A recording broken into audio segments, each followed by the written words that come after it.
मलेज जगत में सतगुरु बिन कोई नाम। तेई कारण विनती करूं, हे सतगुरु तो ही पाऊं। तेई कारण विनती करूं, हे सतगुरु तो ही पाऊं।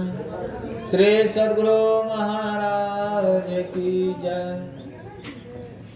अव्यक्त रूप में प्रातः स्मरणीय अनंत विभूषित सृष्टि के कण कण में विराजमान श्री सद्गुरु महाराज को मेरा साष्टांग प्रणाम। व्यक्त रूप में मंच पर विराजमान मुद मंगलमय संत समाज को मेरा बारंबार प्रणाम। इस सत्संग स्थल पर सत्संग ऐसे उठा छे 5 जने जाने ना सुन कोई कोटा ए लालू भंसा का क्या हो। अभी हम लोग कुर्सी पट्टी लाऊं, कुर्सी वागू पट्टी लाऊं। अभी हम लोग 3 दिवसीय सत्संग के दूसरे दिनों के दूसरे पाली के सत्संग में हम लोग जत्र तत्र से एकत्र हो गए।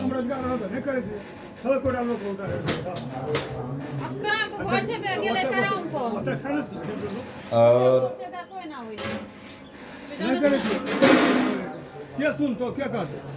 अभी हम लोग संत मत के नियमानुसार भजन गान को, कीर्तन भजन को सुने हैं। फिर उसके बाद संत स्तुति हम लोग विनती सुने हैं। फिर इसके बाद रामायण पाठ को भी सुने हैं। और संत मत के नियमानुसार प्रातः कालीन का सत्संग जो है वह सत्संग योग से जो पाठ होता है उसी पर विषय बनता है।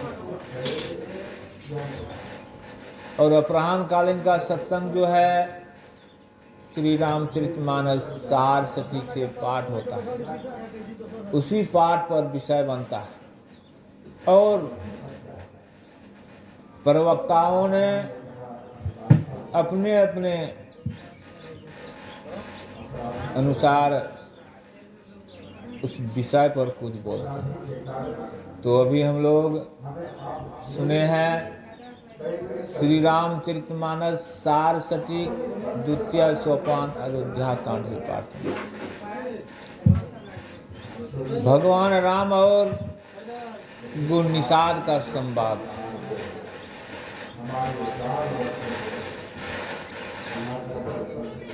देखिए, भगवान राम को जब राज तिलक होना था, राज तिलक नहीं होकर उसको जंगल का तिलक, जंगल का राज मिला। जब वह जंगल प्रस्थान किए तो श्रृंगेरपुर में तमसा नदी के किनारे गए और वहाँ रात बिताए। जब इस पार से उस पार जाना था, सरयुग नदी टपना था, तो उस जगह नाव पर सुबह में बैठना था। लेकिन गुण निषाद जो नाविक थे उन्होंने उनको नाव पर नहीं बिठाए। लेकिन भगवान राम व्याकुल हैं कि मेरे पिताजी का आदेश है कि जंगल में समय बिताना है। लेकिन गुण निषाद तो चाहते थे मेरे घर पर, लेकिन वह नहीं रहना चाहते। कहते हैं मुझे इस पार से उस पार ले चलो, लेकिन गुण निषाद एक भी नहीं सुनते। गुण निषाद कहते हैं नहीं प्रभु, नहीं ऐसे नहीं, मैं तो इस नाव को इस पार से उस पार ले जाता हूँ, उस पार से इस पार लाता हूँ और सब पैसेंजर को उतारता हूँ। यही मेरा कमाई है, इससे मेरा गुजर बसर चलता है। लेकिन मैं आपको ऐसे नहीं, क्या पता आपका चरण मेरे आपका सुनते हैं, आपका चरण जब एक पत्थर में लगा, चरण स्पर्श मात्र से वह शिला वह पत्थर भी नारी बन गई। हे प्रभु, अगर आप मेरी नाव तो काठ की है, लकड़ी की है, क्या पता आपका चरण स्पर्श होने मात्र से मेरी नाव जब नारी बन जाएगी तो मेरा धंधा ही खत्म हो जाएगा। इसलिए मैं आपको पार नहीं उतारूंगा। लेकिन भगवान राम कहते हैं नहीं, उतारो उतारो, मेरे चरण में कुछ नहीं है। अगर विश्वास नहीं तो मेरा चरण को स्पर्श करो, मेरा चरण को पखारो।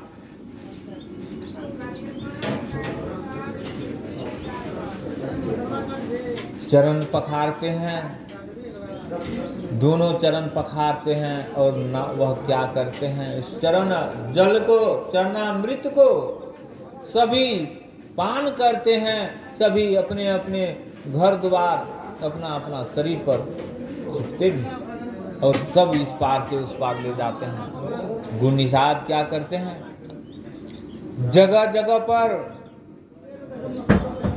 पहरेदार को पहरा देने के लिए खड़ा कर देते हैं और अपने भी घूर फिर करके प्रभु श्री राम के पास जाते हैं। देखते हैं कि पत्तों के बिछावन पर अशोक वाटिका, अशोक वृक्ष के नीचे प्रभु श्री राम और माता जानकी सोए लेटे हुए।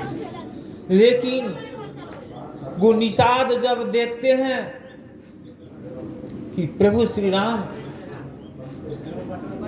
जो दूध के फेन के सैया पर सोने वाले, आज उन्होंने पत्तों के बिछावन पर सोया हुआ। यह देखकर निषाद के मन में बहुत भयंकर विषाद उत्पन्न हो जाता है, बहुत भयंकर विषाद उत्पन्न हो जाता है। और जाते हैं, वहाँ से कुछ दूर में लक्ष्मण जी बैठे हुए थे, वहाँ जाते हैं, यह भी वहाँ उसके साथ में खड़े हो जाते हैं। लक्ष्मण जी से कहते हैं, लक्ष्मण जी को सुनाने लगे, वहाँ बोलने लगे, हे केकई मंदमती बहुत कुटिलपन कीन। कहते हैं, हे केकई तुम्हारा बुद्धि मंद है, तुम बहुत कुटिल नारी हो, तुम यह अच्छा नहीं किया जो प्रभु श्री राम दूध के फेन के सैया पर सोने वाले, आज उनको तुम वन में वन गमन कर दिया, तुम बहुत पापनी हो। लेकिन बहुत दोष लगाने लगे। लेकिन लक्ष्मण जी को इस दोष, माता का दोष को सुनने में उसको अच्छा नहीं लगा। तब वहाँ क्या कहते हैं, बोले लखन मधुर मृदुबानी, ज्ञान विराग भक्ति रसानी। ज्ञान और वैराग से मधुर वचन में बोलते हैं, क्या काहु न को सुख दुख कर दाता, निज कृत कर्म भोग सुन भराता। कहते हैं, हे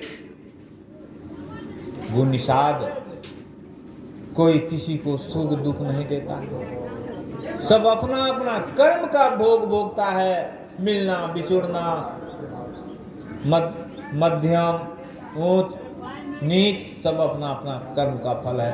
तो विषय बना है कर्म के संबंध में। बार बार इस बात को तो हम लोग सुनवे करते हैं, उसी बात को बार बार क्या कहेंगे।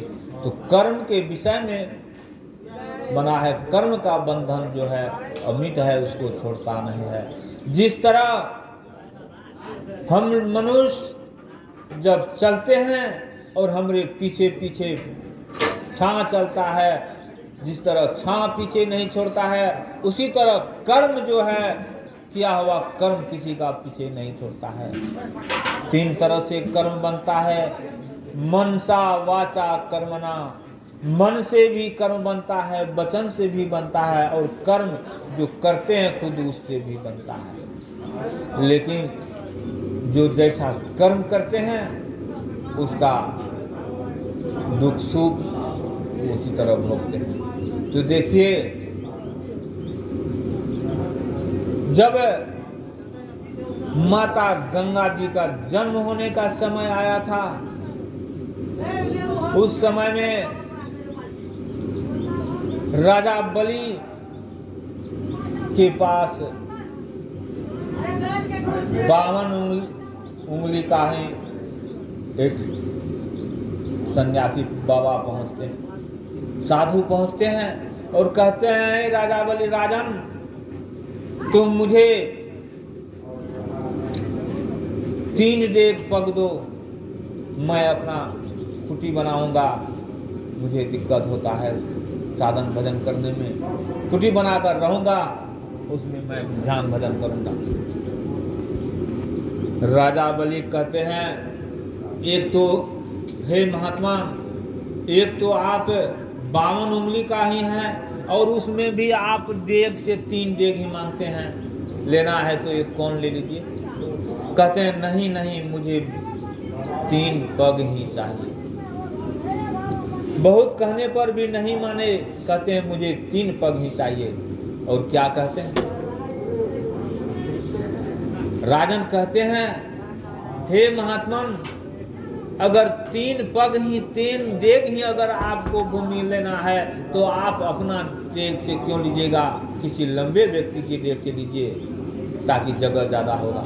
लेकिन वह महात्मा कहते हैं, वह बामन भगवान कहते हैं, नहीं नहीं, मुझे अपने डेग से मुझे चाहिए, मैं अपना पग से ही लूँगा, दान लेता हूँ मैं, और दूसरा का पग से न पाऊँगा, मैं अपने पग से न पाऊँगा।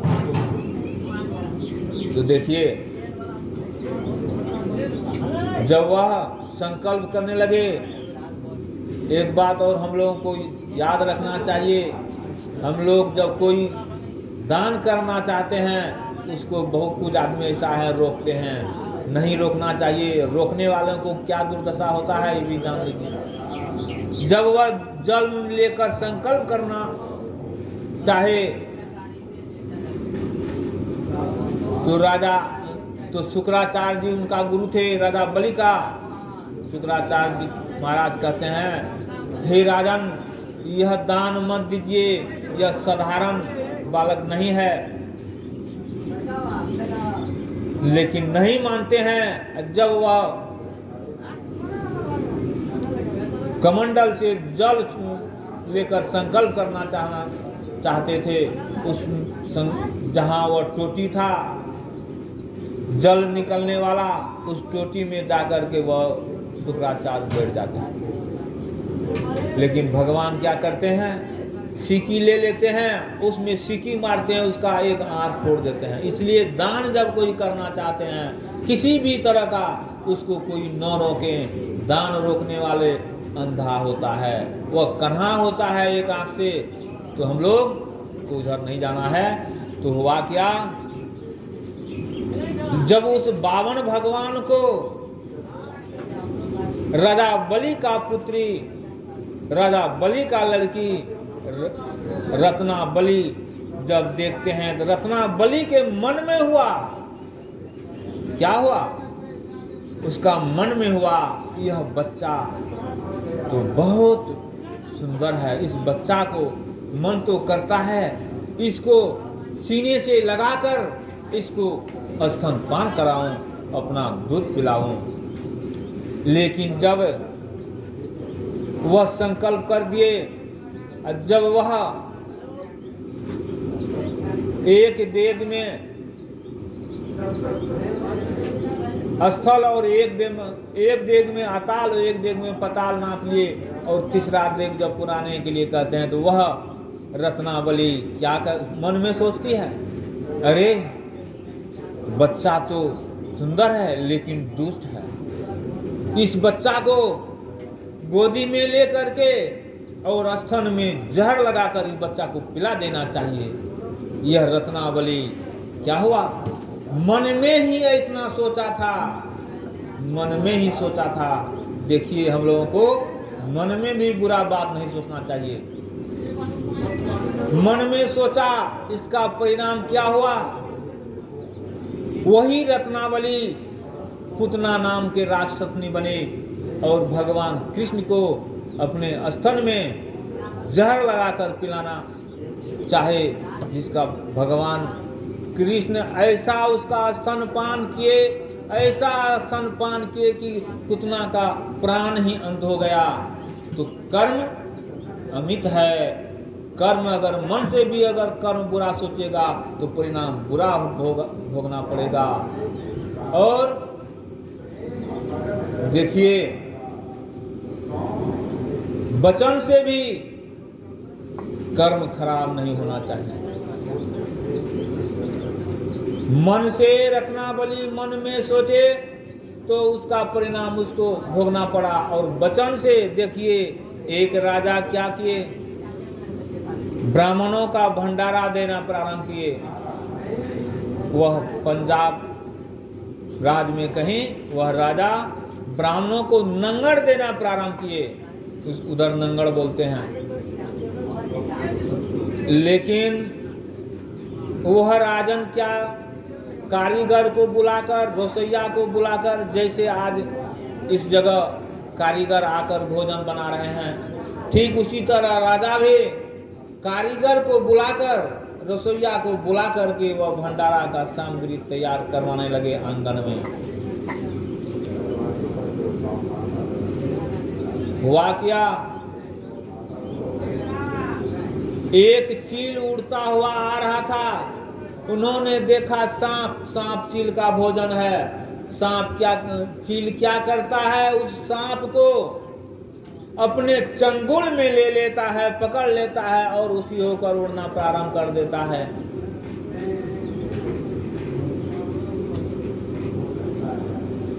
सांप अपना जान की रक्षा करने के लिए वह छुड़ाने का प्रयास करता है, लेकिन नहीं छूट पाता है। लेकिन सांप सोचता है इस जहर को निकाल करके इस चिड़िया को मैं भोजन प्रवेश करूं, जहर को उसको प्रवेश करूं। लेकिन होता क्या है, जहां पर वह राजा के यहाँ रसोइया भोजन बना रहा था, उस ऊपर से जा रहा था, वह जो सांप जहर को निकाला, वह जहर उस भोजन भंडारा का भोजन में, खीर में जाकर गिर गया दो चार में, और वह उड़ता हुआ चील और सांप चला गया।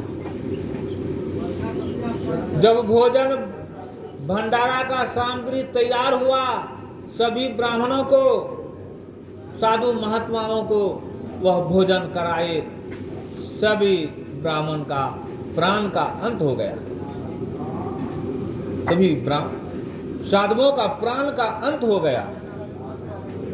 अब प्राण का अंत हो जाता है, चित्रगुप्त वहां क्या करते हैं, वह डायरी में लिख लेते हैं ऐसी ऐसी घटना हुआ।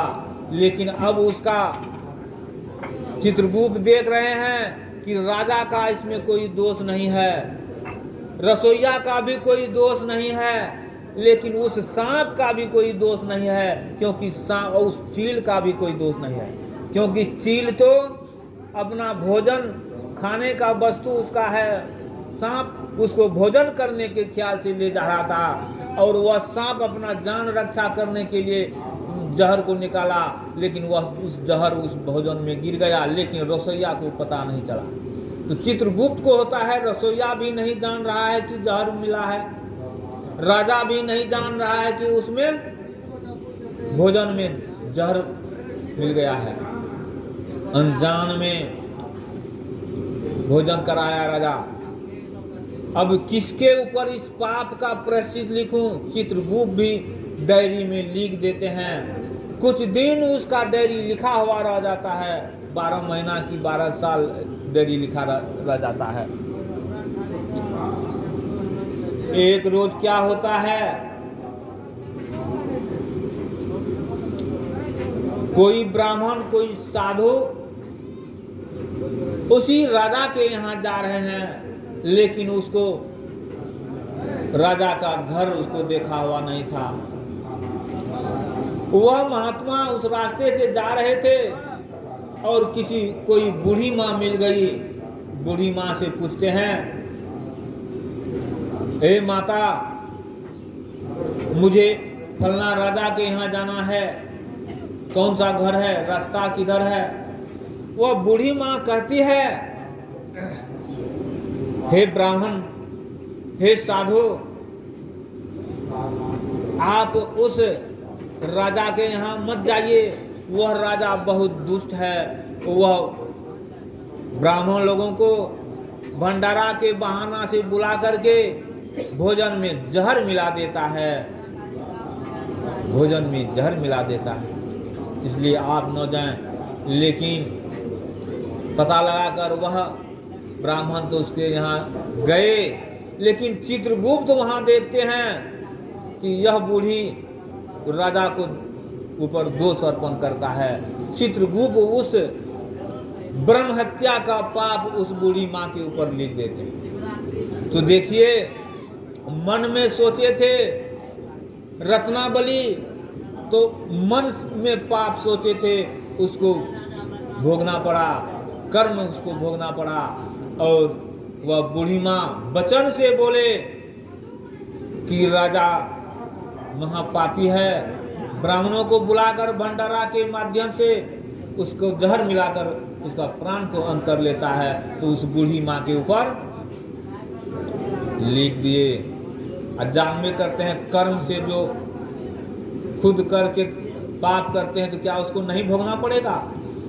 ठीक वही कर्म का फल कहते हैं लक्ष्मण जी, का उनको सुख दुख कर दाता, निज कृत कर्म भोग सुनु बराता। वही कर्म का भोग कहते हैं लक्ष्मण जी का संकेत है कि प्रभु श्री राम और माता सीता अपने कर्म का भोग है, जो जंगल में पत्तों की बिछावन पर सोया हुआ है, पत्तों के बिछावन पर सोया हुआ है। तो हम लोग कर्म हम लोगों का अच्छा होना चाहिए। कहते हैं बोए पेड़ बबुल का आम कहाँ से पाई। अगर कर्म करेंगे पाप कर्म, अब खोजेंगे सुख हो, संभव है नहीं है। पुण्य कर्म करेंगे सुख भोगेंगे, पाप कर्म करेंगे पाप भोगेंगे, भोगना ही पड़ेगा। कर्म मित है, कर्म गति टारे से नहीं डरे, कर्म गति टारे से नहीं डरे। कर्म का जो गति है तारने से भी वह नहीं चलेगा, टालने से भी नहीं चलेगा। इसलिए हम लोगों को कर्म अच्छा करना चाहिए। तो देखिए, आज का यह सत्संग जो है कर्म पर चला है। मैं यही थोड़ा सा कहा हूँ, जो मेरे मुख से अच्छा सब निकला है वह गुरु महाराज का चरण का प्रसाद है। जो मेरे मुख से गलत सब निकला है वह मेरे अंदर जो अहंकार है, जो विकार है, जो पाप है, उसी का परिणाम है। और गुरु महाराज से मैं प्रार्थना करता हूँ कि उपेंद्र बाबू के आत्मा जहाँ भी होंगे उस आत्मा को शांति प्रदान करेंगे। हे गुरु महाराज, उस आत्मा को शांति प्रदान करेंगे। हे गुरु महाराज, उस आत्मा को शांति प्रदान करेंगे। श्री सद्गुरु महाराज की जय।